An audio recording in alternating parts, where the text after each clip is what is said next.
यह कहानी है एक छोटे से गांव के साधु और एक विधवा औरत की है जो अकेला रहती थी। और साधु ने कैसे अपने जाल में फंसाकर विधवा औरत को गर्भवती किया। गांव के किनारे एक छोटा सा घर था जहां एक विधवा महिला गौरी रहती थी। उसका पति कुछ साल पहले ही एक बीमारी से चल बसा था। गौरी का जीवन पहले खुशहाल था, लेकिन अब उसकी दुनिया बदल चुकी थी। जब से उसके पति का निधन हुआ था, वह समाज से लगभग अकेली हो गई थी। गांव के लोग उसे एक ऐसे व्यक्ति के रूप में देखते थे जो अब जीवन में कोई उत्साह नहीं रखती, और उसका अस्तित्व सिर्फ दीनहीन था। लोगों की नजरों में उसकी कोई कीमत नहीं थी, सिवाय इसके कि वह एक विधवा थी। समाज ने उसे संयम और त्याग की मूर्त रूप मान लिया था, और वह इस भेदी दृष्टिकोण से न केवल तंग थी, बल्कि अपने भीतर उभरती इच्छाओं और भावनाओं को दबाने पर मजबूर हो गई थी। गौरी के दिल में एक गहरी तन्हाई थी जिसे वह शब्दों में नहीं व्यक्त कर सकती थी। वह समझ नहीं पाती थी कि अगर वह एक महिला है तो उसकी इच्छाएं क्यों गलत हैं। क्या उसकी भी कोई भावनाएं और आत्मीयता हो सकती है? क्या वह भी प्रेम और आकर्षण का अनुभव कर सकती है, या फिर उसकी आत्मा और शरीर को केवल त्याग और संयम का पालन करना चाहिए? इन सवालों के बीच गौरी का जीवन एक भारी आंतरिक संघर्ष बन गया था।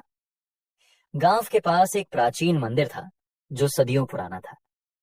मंदिर की दीवारों पर बहुत सी कहानियां और चित्र उकेरे गए थे जो उस समय के विभिन्न संतों और महात्माओं की जीवन गाथाएं दिखाते थे। वहां स्वामी अनिरुद्ध नामक एक साधु महाराज रहते थे। स्वामी जी को गांव वाले एक आदर्श और अत्यंत संयमी व्यक्ति मानते थे। उनका जीवन हर दृष्टि से आदर्श था: त्याग, तपस्या और मौन।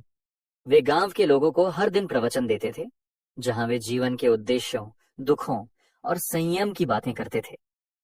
वे हमेशा यह सिखाते थे कि सांसारिक इच्छाएं और मोह आत्मिक उन्नति में विघ्न डालते हैं और हमें संयम की राह अपनानी चाहिए। गौरी ने कई बार सुना था कि स्वामी अनिरुद्ध के प्रवचन सुनने से जीवन की बहुत सी उलझनों को हल किया जा सकता है। एक दिन वह अपने मन की उथल पुथल को शांत करने के लिए मंदिर गई। उसकी उम्मीद थी कि शायद स्वामी जी के शब्दों में उसे कोई शांति मिल सके। वह वहां बैठी और ध्यान से स्वामी जी की बातों को सुना। स्वामी जी की बातें उसके दिल में गहरी उतर रही थीं, लेकिन साथ ही उसने यह भी महसूस किया कि कहीं न कहीं उसकी आत्मा में एक खालीपन था जिसे केवल शांति और संयम से नहीं भर सकता था। गौरी को एक दिन स्वामी अनिरुद्ध से व्यक्तिगत रूप से बात करने का अवसर मिला। स्वामी जी ने उसकी आंखों में गहरी सोच और उदासी को देखा और उसे पास बुलाया। गौरी, तुम दिन प्रतिदिन यहाँ आती हो, लेकिन क्या तुमने कभी अपने दिल की आवाज को सुना है? स्वामी जी ने पूछा। गौरी थोड़ी चौंकी, फिर धीरे से बोली, महाराज, मैं एक विधवा हूं, और समाज में एक जगह पाने के लिए मुझे अपनी इच्छाओं और भावनाओं को नकारना पड़ता है। लोग मुझे त्याग और संयम की मूर्ति मानते हैं, लेकिन कभी कभी मुझे लगता है कि क्या हमारे भीतर कोई इच्छाएं और भावनाएं नहीं हो सकती? क्या यह पाप है? स्वामी अनिरुद्ध कुछ देर चुप रहे। उनके चेहरे पर गंभीरता थी। फिर उन्होंने उत्तर दिया, इच्छाएं मानवता का हिस्सा है। संयम तब जरूरी होता है जब हमें अपनी इच्छाओं पर नियंत्रण रखने की आवश्यकता होती है। हम संसार से जितना मोह छोड़ते हैं, उतना ही आत्मिक उन्नति की ओर बढ़ते हैं। लेकिन इसका यह अर्थ नहीं कि हमारी हर भावना गलत है। हमें समझने की जरूरत है कि जब हम अपनी इच्छाओं को बिना किसी हानि के संतुलित रूप में जीते हैं, तो यही जीवन का सही मार्ग होता है। गौरी की आंखों में नई समझ की झलक थी। वह महसूस करने लगी कि शायद उसकी इच्छाएं और भावनाएं भी उसकी मानवता का हिस्सा हैं। उसकी तन्हाई और संघर्ष का कोई उत्तर है, और स्वामी जी के शब्दों में उसे एक नई दिशा मिल रही थी। समय के साथ गौरी और स्वामी अनिरुद्ध के बीच संवाद बढ़ने लगा। गौरी अक्सर स्वामी जी से मिलती और अपने जीवन के संघर्षों को साझा करती। वह समझने लगी कि स्वामी जी का जीवन केवल संयम का आदर्श नहीं, बल्कि वह किसी और चीज को भी दिखा रहे थे। वह थे मानवता और उसकी जटिलताओं के साथ समझौता। स्वामी जी के पास हमेशा उसे मार्गदर्शन देने के लिए कुछ न कुछ था, लेकिन गौरी के भीतर एक अजीब सा आकर्षण भी था जो स्वामी जी के प्रति धीरे धीरे विकसित हो रहा था। वह उन्हें एक आदर्श के रूप में देखती थी, लेकिन साथ ही उनका स्थिर और शांत व्यक्तित्व उसे एक अज्ञात शक्ति की तरह महसूस होता था। स्वामी अनिरुद्ध के भीतर भी कुछ बदलाव आने लगे थे। वह गौरी की मासूमियत, उसकी सरलता और उसकी पीड़ा को महसूस कर रहे थे। उन्होंने ध्यान से देखा कि गौरी के भीतर भी वही मानव इच्छाएं हैं जो उनके भीतर होती, लेकिन वह उसे अपने रूप में प्रकट करने से डरती थी।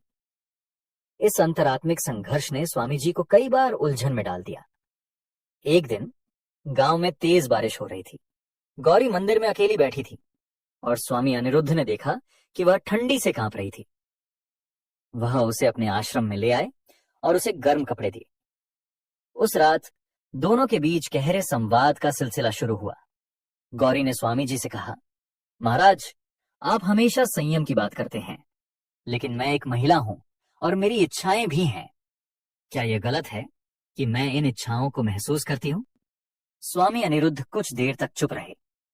उनका मन संघर्ष में था, क्योंकि वह जानते थे कि उनका जीवन भर का आदर्श, जो संयम और त्याग का था, अब एक चुनौती के रूप में सामने आ रहा था। गौरी के सवाल ने उनकी आत्मिक यात्रा को परखने का मौका दिया। वे यह महसूस कर रहे थे कि इच्छाएं और भावनाएं केवल मानव स्वभाव का हिस्सा हैं और उन्हें नकारने के बजाय समझने की आवश्यकता है। गौरी ने कहा, महाराज, हम दोनों इंसान हैं। क्या हमें अपना दर्द और अकेलापन नहीं बांटना चाहिए? यह सवाल स्वामी अनिरुद्ध के भीतर एक गहरी हलचल पैदा कर गया। वह यह समझने लगे कि संयम केवल एक बाहरी आदर्श नहीं हो सकता, बल्कि यह आंतरिक संतुलन की बात है। अगले दिन स्वामी अनिरुद्ध ने गौरी से कहा, गौरी, जो हुआ वह स्वाभाविक था, लेकिन मुझे अपने मार्ग पर लौटना होगा। मैं एक साधु हूं और मुझे समाज और धर्म के प्रति अपने कर्तव्यों को निभाना है। मैं तुम्हारी भावनाओं को समझता हूं, लेकिन मुझे अपने मार्ग पर वापस लौटना होगा। गौरी ने उत्तर दिया, महाराज, आपने मुझे यह समझाया कि इच्छाएं प्राकृतिक हैं और हमें उन्हें समझना चाहिए। मैं अब समाज के नियमों से मुक्त होकर अपना जीवन जीने का निर्णय ले रही हूं। मैं अब अपनी इच्छाओं और भावनाओं को दबाऊंगी नहीं, बल्कि उन्हें समझकर अपने जीवन को जीऊंगी। स्वामी अनिरुद्ध ने गांव छोड़ दिया और गौरी ने अपने जीवन को नए सिरे से जीने का साहस पाया। अब वह समाज के कठोर बंधनों से मुक्त होकर अपने दिल की सुनने लगी थी।